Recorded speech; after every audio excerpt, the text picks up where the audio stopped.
과거에도 문학은 사실은 그 작품 내에서 내적으로만 해석할 수 있는 지문 내용만으로 다루진 않았고, 교과서에서 알고 있는 일정한 이 작품의 배경이라든지 주제의식 등을 알고 있으면 훨씬 잘 풀 수는 있었는데, 그런 부분은 그대로 유지가 됐어요. 그러니까 이 말도 뭐예요? 현장에서의 독해력만으로 풀기보다는 교과서에서 다루고 있는 문학 개념이나 이론에 대한 이해가 좀 필요했다는 거죠. 교과서 지식이 필요했다는 거예요. 정리해볼까요? 독해력만으로 풀 수 없는 문제라고 하는 결론에 도달하게 되는 겁니다. 그럼 이 플러스 알파가 이제 결국에는 굉장히 중요해지겠죠. 독해력만으로는 풀 수 없는 수능 국어. 일단은 수능으로 조금 포커스를 해볼게요. 내신도 있지만은 수능 국어 어떻게 학습을 해야 되는지에 대한 관점에서 독해력 말고 그럼 뭔가가 더 필요한 건가? 이 이야기를 해보려고 합니다. 제 개인적인 얘기를 조금 해보면요, 저는 국어학원을 다닌 적이 없어요. 학교 학창 시절에. 저도 수능 시험을 보고 대학에 갔던 경우이지만은 수능 시험에서 국어 공부하려고 학원을 다녔던 적은 없는 것 같아요. 특히 그때 당시 뭐 국어학원이 있다? 약간 생소했던 것 같습니다. 지금 중고등학교 자녀를 두신 혹은 초등학생 자녀를 두신 학부모님들도 대부분은 국어학원을 보신 적은 잘 없었을 것 같아요. 그런데 어느샌가 국어가 학원을 다녀서 학습해야 되는 어떠한 상황이 되었고, 그러면은 과거에는 국어학원까지는 굳이 안 다녀도 영어 수학과는 달리 왜 국어는 좀 쉽게 느꼈던 걸까? 뭐 이런 어떤 질문들을 한번 우리가 거슬러 올라가 보면서 지금 국어 영역을 어떻게 봐야 될지 이 부분을 같이 한번 점검을 해보겠습니다. 자, 우선 이름부터 조금 확인을 해봐야 될 것 같아요. 여러분들 이 질문 한번 지금 진지하게 생각해 보세요. 수능 언어 영역입니까? 수능 국어 영역입니까? 어떤 게 더 익숙하세요? 저는 사실은 언어 영역이 더 익숙해요. 그런데 지금은 수능 국어 영역이라고 이야기하잖아요. 우리가 많이 사용하다 보니까 그 말이 되게 친숙하게 됐지만 처음부터 국어는 아니었거든요. 근데 이게 단순히 이름만 바뀐 게 아니에요. 수능 언어에서 수능 국어로 바뀐 이 변화가 굉장히 큰 의미를 갖습니다. 저도 이걸 못 느끼고 있다가 제가 예전에 이게 변화가 있을 초창기에는 국어를 직접 가르치고 있었던 게 아니라 논술을 주로 가르치고 있었다 보니까 이 변화가 뭔지 그때는 저도 잘 몰랐던 것 같아요. 그런데 이걸 조금 경험하고 나니까 이 차이를 이해하는 게 되게 중요하구나. 자, 그럼 제가 다시 질문하겠습니다. 수능 언어 영역입니까? 국어 영역입니까? 라고 제가 질문할 때 둘의 차이를 설명하실 수 있어야 돼요.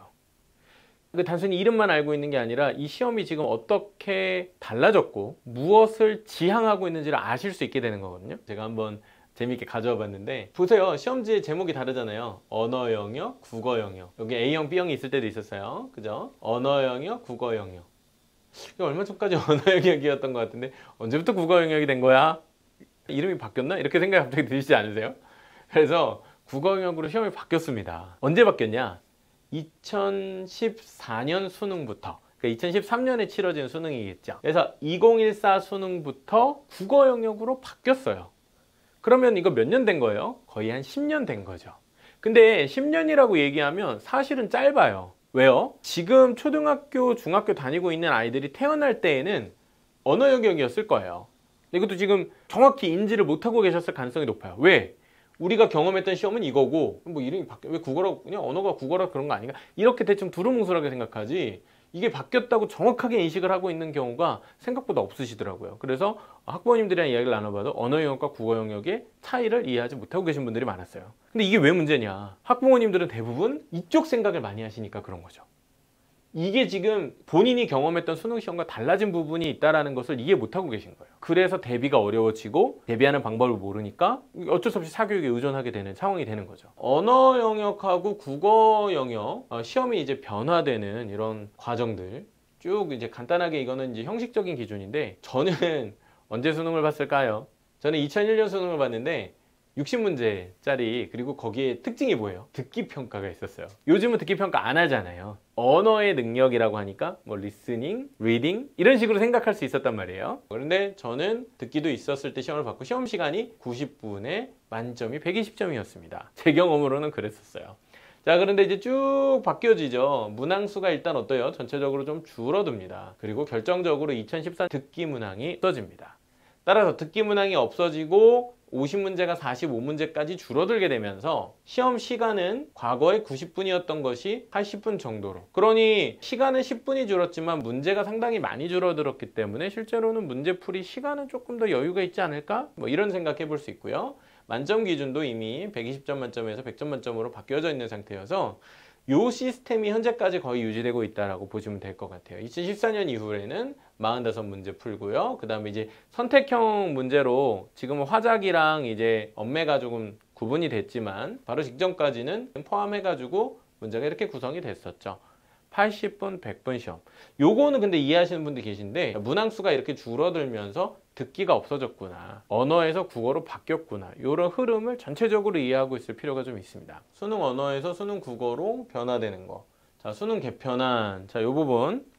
2014학년도부터 국어 영역으로 명칭이 변경됐다. 그쵸? 14학년도부터 바뀌었으니까. 그럼 이제부터는 뭐가 바뀌었는지 내용을 한번 살펴볼게요. 먼저 언어 영역일 때는요, 범교과적 소재, 즉 쉽게 말하면 교과서 밖에 있는 지문을 출제할 수 있었어요. 그때는 우리가 무슨 말을 할 수 있냐면 배경지식이라는 말을 할 수 있게 돼요. 교과서 외의 내용들, 내가 평소에 책도 많이 읽고 아는 게 많고 교과서에서 배우는 학교 교육과정 내에서 우리가 배우고 학습하는 내용은 아니지만 알고 있는 게 많아. 근데 또 비슷한 게 나왔네? 그럼 도움이 될 수 있겠죠? 그때는 배경지식도 도움이 된다는 얘기를 할 수 있었어요. 왜? 실제로 지문 자체가 교과서 외의 내용을 출제할 수 있었기 때문에. 자, 그런데 국어 영역으로 이름이 바뀌면서 굉장히 큰 변화는 학교생활 정상화 과정, 고교 정상화 과정, 교육과정을 정상화한다라는 큰 취지 안에서 모든 문제 출제를 교과서 내로 제한하기 시작합니다. 물론 EBS 교재를 연계했었을 때는 EBS 교재까지 포함을 해야겠지만 그 또한 어디서부터 지문이 출제되는지가 사전에 정해져 있다는 점에서 내가 마음만 먹고 지문을 읽기 시작하면 수능에서 처음 보는 지문을 만날 가능성이 없다는 거예요.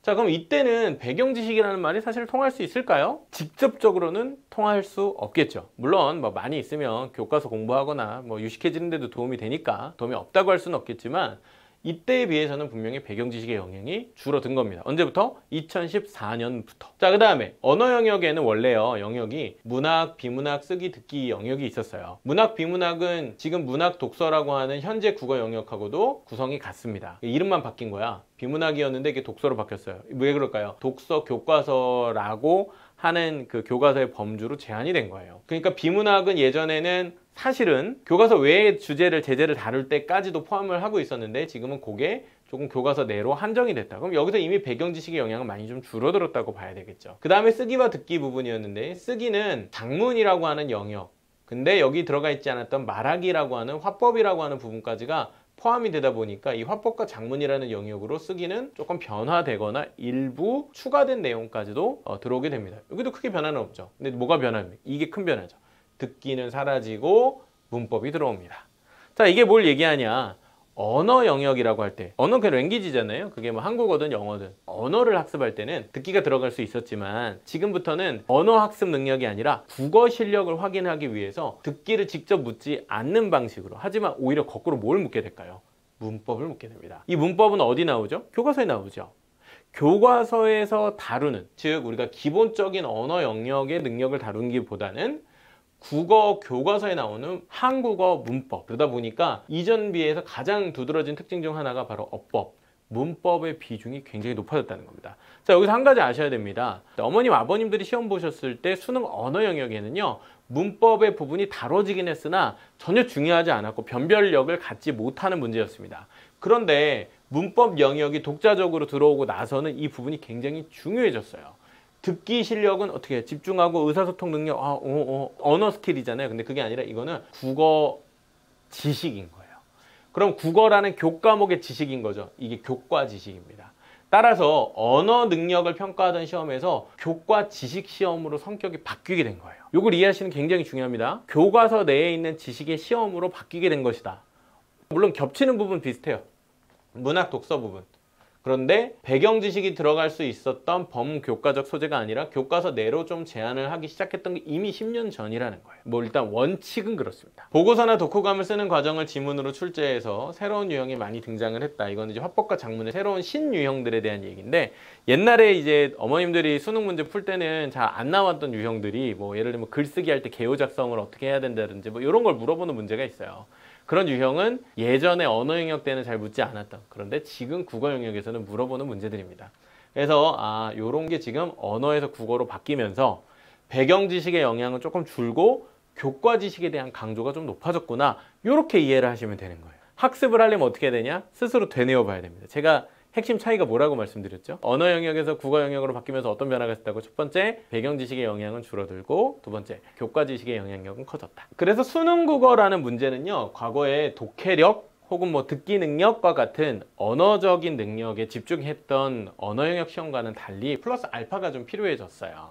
그게 바로 뭐냐? 교과서 중심의 출제, 어법 비중의 증가, 새로운 화법과 작문인데 화법과 작문이 교과서죠. 기존에 있는 문학 문제 유형. 자, 기존 문학의 경우에는 사실은 또 이렇게 생각해 볼 수 있어요. 문학의 경우에 문학을 감상하는 능력을 물어보는 것이냐, 아니면 문학과 관련된 교과서의 개념과 이론을 물어보는 것이냐. 과거에도 문학은 사실은 그 작품 내에서 내적으로만 해석할 수 있는 지문 내용만으로 다루진 않았고, 교과서에서 알고 있는 일정한 이 작품의 배경이라든지 주제의식 등을 알고 있으면 훨씬 잘 풀 수는 있었는데, 그런 부분은 그대로 유지가 됐어요. 그러니까 이 말도 뭐예요? 현장에서의 독해력만으로 풀기보다는 교과서에서 다루고 있는 문학 개념이나 이론에 대한 이해가 좀 필요했다는 거죠. 교과서 지식이 필요했다는 거예요. 정리해볼까요? 독해력만으로 풀 수 없는 문제라고 하는 결론에 도달하게 되는 겁니다. 그럼 이 플러스 알파가 이제 결국에는 굉장히 중요해지겠죠? 요걸 이해하는 거. 그러면 독해력이 부족해서 우리 애는 수능을 못해요, 수능 국어를 못 풀어요 라고 얘기할 때 그럴 수도 있고 아닐 수도 있는 거예요. 왜? 수능 국어를 못하는 학생 중에는 독해력이 부족한 게 아니라, 독해력은 그렇게 나쁘지 않은데 나머지 무언가가 부족하기 때문에 시험을 못 볼 수 있다는 거죠. 물론 독해력이 부족한다면 당연히 수능 국어는 어렵겠지만 말이죠. 따라서 수능 국어 이꼴 독해력, 수능 국어는 독해력으로 다 해결할 수 있다라고 하는 생각은 사실은 좀 지금 형태의 시험에는 맞지 않는 얘기일 수 있습니다. 이게 대체 뭘까요? 자, 독해력이라는 걸 다시 한번 정리를 해보면, 독해는 사실 이런 거잖아요. 문장을 읽고 그 뜻을 이해할 수 있는가를 질문하는 것인데, 그런 관점에서 이 독해력이라고 하는 것은 어휘, 가장 작게는 단어의 문제, 그 다음에 그것이 포함되어 있는 하나의 문장의 뜻을, 의미를 이해할 수 있는가의 문제, 그 다음에 여러 개의 문장들로 이루어진 하나의 구조, 단락을 이해할 수 있는가의 문제, 그 다음에 그 단락과 단락 사이의 논리적인 연결 구성을 이해할 수 있는가. 자, 이런 것들을 우리가 보통 독해력이라고 부른다면 그게 아닌 무언가가 더 필요하다고 하는데, 그것을 우리가 뭐라고 부를 것이냐. 요게 이제 중요한 키워드라는 점입니다.